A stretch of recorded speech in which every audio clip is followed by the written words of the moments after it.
여러분 반갑습니다. 오늘은 수요일 교회 공동체 회복에 대해 배우는 시간입니다. 우리가 교회 공동체의 회복을 이야기할 때 우리가 첫 번째로는 교회의 의미를 회복할 수 있는 여러분 되기를 바랍니다. 여러분, 교회는 무엇으로 말할 수 있습니까? 교회는 에크라고 하는 단어와 클레시아라고 하는 단어의 합성으로 이루어져 있습니다. 무슨 뜻일까요? 불러냄을 입은 자들의 모임이다라고 합니다. 에클레시아라고 하는 그런 단어들을 아마 많이 들어보았을 것입니다. 그러면 우리가 어디로부터 불러냄을 받았는지도 참으로 중요한데요. 우리는 죽음과 사망과 음부의 권세로부터 불러낸 곳이 바로 교회라고 하는 것을 우리는 기억할 수 있습니다. 그래서 교회는 세상에서 가장 안전한 곳이 되는 것입니다. 그리고 교회가 교회 되기 위해서는 세상과 철저한 분리가 있어야 됩니다. 왜냐하면 세상과 죄로 끊어진 나와 부르심을 받은 공동체이기 때문입니다. 그러므로 교회하면 어떤 건물이나 제도나 조직을 생각하는 것이 아니라 그리스도의 생명을 나누는 곳이다, 이런 생각을 하면 좋을 것 같습니다. 특히 사도 바울은 고린도전서라고 하는 성경 말씀에서 교회에 대한 설명을 더 깊게 우리에게 전달해 주는데요. 말씀을 보면 사도 바울은 교회를 그리스도 예수 안에서 거룩하게 된 성도들을 부르신 자들, 이렇게 말하고 있습니다. 또 한 가지는 각 처에서 주 예수 그리스도의 이름을 부르는 자들이다 되겠습니다. 자, 그러면 예수 그리스도의 이름을 부르는 그 성도들, 어떤 신앙 고백을 해야 될까요? 이미 우리는 예수님과 함께 했던 베드로의 신앙 고백을 통해서 예수님이 기뻐하시고 예수님이 원하시는 그 고백을 우리는 살펴볼 수 있습니다. 베드로는 예수님을 향해 이렇게 고백했습니다. 주는 그리스도시요 살아계신 하나님의 아들이십니다. 이것은 이 땅에 오신 예수님이 우리가 그토록 기다리던 구원자이심을 저는 믿습니다 라고 하는 고백입니다. 이러한 반석과도 같은 귀한 고백 위에 예수님은 뭐라고 말씀하셨습니까? 예수님은 그 신앙 고백 위에 내 교회를 세우겠다 말씀하셨습니다. 이처럼 우리도 베드로의 고백이 있다라면 주님은 우리의 고백 위에 아름다운 교회 공동체를 세워갈 줄로 믿습니다. 주님은 우리의 믿음 가운데 아름다운 교회를 세우기 원하십니다. 하나님을 믿는 우리가 교회가 될 수 있습니다.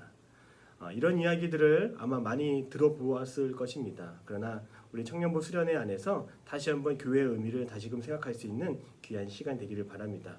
이제 다가오는 주일이 우리가 교회 공동체를 더욱더 기다리게 되는 그런 시간이 되기를 바랍니다.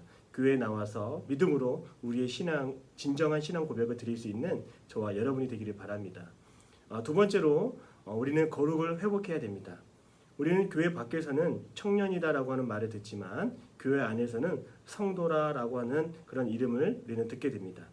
교회 안에서 우리는 성도로 부름받습니다. 교회 안에서 우리는 성도로 불려지게 됩니다.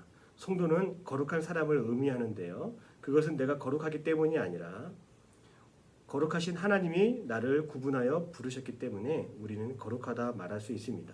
우리는 모두 죄인입니다. 그러나 우리가 예수 그리스도를 믿을 때 우리의 믿음을 의롭게 하시며 거룩하다고 인정해 주시는 그 하나님이 우리의 하나님 되십니다.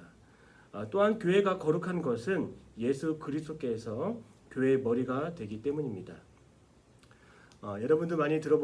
여러분들이 많이 들어봤겠지만 천재 물리학자 스티븐 호킹을 여러분 기억하실 겁니다. 팔과 다리를 사용할 수 없는 그 과학자가 여전히 위대한 과학자로 존경받는 이유가 있습니다. 바로 그것은 그의 머리가 뛰어나기 때문입니다. 이처럼 교회된 우리 자신은 하나하나 쓸모없어 보인다고 할 수 있지만 주님이 우리의 머리가 되심으로 우리는 주님 안에서 거룩한 성도로 우리는 부름받을 수 있는 것입니다. 우리가 거룩하다고 여김을 받는다 하여서 대충 아무렇게 살면 될까요? 그렇게 살면 안 되겠죠. 성도는 그래서 어디서나 다른 사람들이 우리를 그리스도인으로 보는 것을 우리는 항상 생각해야 되는 것입니다. 성도는 어디서나 담배를 피거나 술을 마시거나 내 영혼을 가볍게 여기면 안 되는 것입니다. 그러한 모임을 주도해서도 안 됩니다. 왜냐하면 우리는 거룩한 삶을 살아가면서 거룩하신 하나님을 드러내야 하기 때문입니다. 때로는 그것이 내 힘과 능력으로 잘 되지 않을 때가 있습니다. 그래서 하나님은 우리에게 하나님의 영이신 성령님을 보내주셨죠. 이 성령님을 의지하여서 우리는 거룩함으로 더욱 나아갈 수 있다는 것입니다. 앞으로 교회 안에서 여러분들 한 명 한 명을 바라볼 때 이전과는 다르게 거룩한 마음으로 그 영혼들을 바라볼 수 있기를 바랍니다. 그러면 세상에서 보지 못한 아주 금은보화와 같은 또 진주와 같은 그런 영혼들이 눈에 보이게 될 것입니다. 우리 모두가 교회 안에서 거룩함으로 부름받은 성도임을 기뻐하고 감사할 수 있는 저와 여러분이 되기를 바랍니다. 세 번째는 우리가 교회 안에서 사명을 회복해야 됩니다. 우리는 죽어서 천국을 간다고 말합니다. 그런데 이 살아서도 천국을 경험할 수 있습니다. 바로 주님이 내 안에 함께 하실 때입니다. 그 순간 그 삶은 천국의 삶이 되는 것이죠. 하나님은 오늘 우리를 교회로 부르시며 우리가 있는 곳마다 교회가 되게 하십니다. 우리는 어디서나 천국의 삶을 살아갈 수 있게 된 것입니다. 이렇게 좋은 신앙생활 가운데 우리는 하나님의 은혜와 사랑을 전해야 되는 사명이 있습니다. 바로 선교와 전도의 사명입니다. 우리 흔히 선교와 전도는 열심히 훈련받은 사람들이 하는 것으로 생각할 수 있습니다. 그러나 세상을 구원하시는 하나님의 구원 사역은 한 교회, 한 개인에게만 해당되는 것이 아니었습니다. 우리는 열심히 모이는 것도 중요하지만 열심히 흩어져서 세상 곳곳에서 하나님을 알지 못하는 자들에게 하나님을 전하고 또 그들을 도울 수 있는 하나님의 선교의 사역들을 잘 감당해야 됩니다. 예수님은 마태복음 28장 19절에서 20절에서 다음과 같이 말씀하셨습니다. 너희는 가서 모든 민족을 제자로 삼아 아버지와 아들과 성령의 이름으로 세례를 베풀고 내가 너희에게 분부한 모든 것을 가르쳐 지키게 하라. 이렇게 말씀하셨습니다. 이것은 교회의 성도에게 주시는 지상 명령입니다. 우리는 제자 삼는 공동체가 되어야 합니다. 교회 안에 머물기보다는 교회 밖에서 수많은 영혼 구원을 위해 기도하고 그들의 필요를 돕고 함께 믿음 안에서 교제할 수 있어야 됩니다. 우리가 하나님의 살아계심을 전하는 한 사람의 증인으로서 언제나 열심으로 흩어져 복음을 전하고 그 복음을 실천할 수 있는 저와 여러분의 삶이 되기를 바랍니다. 그때 우리는 예수님의 작은 제자로 예수님께 칭찬받고 인정받는 성도가 될 줄 믿습니다.